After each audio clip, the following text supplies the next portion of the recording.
Assalamu alaikum everyone, Aksa Malik here. Hope so you all are fine and doing well. So today I'm again here with another video lecture on phenomenology.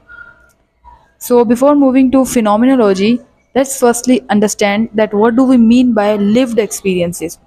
As here is written that lived experiences refers to the subjective and personal experiences that individuals have throughout their lives. It means that anything to what people have gone through as like happiness, anger, insomnia, bypass surgery. So this is called lived experiences. ऐसा कोई भी phenomena, ऐसा कोई भी phase जिससे majority of लोग जब गुजरते हैं, that becomes a lived experiences, means those who have lived that experiences or those who have lived that phenomena. So this is what lived experience is.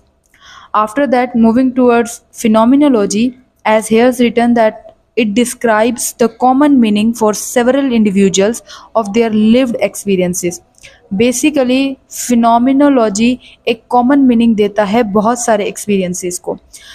We can say that phenomenology focuses on what and how, means what you have experienced and how you have experienced that.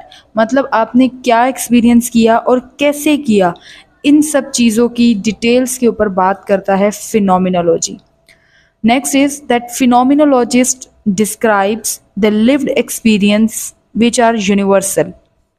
Phenomenologist जो होते हैं वो उन experiences की study करते हैं जो कि यूनिवर्सल हैं.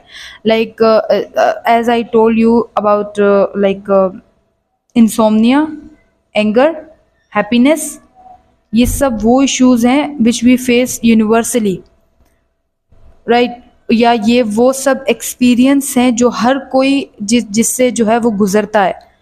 तो फिनोमिनोलॉजिस्ट इस चीज़ की स्टडी करते हैं. Next is that it focuses on what all participants have in common.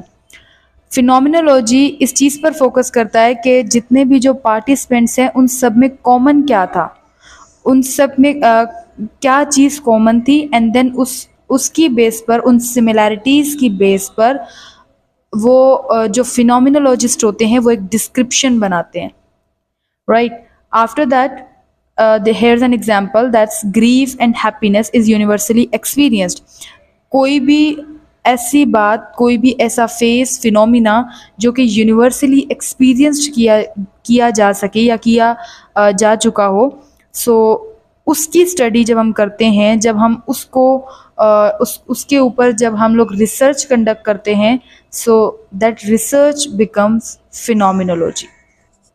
One more important thing is that phenomenologists can conduct the data from minimum 3 to 4 and maximum 10 to 15 members, and then they can see that what they have experienced and how they have experienced, and then they can describe that in detail.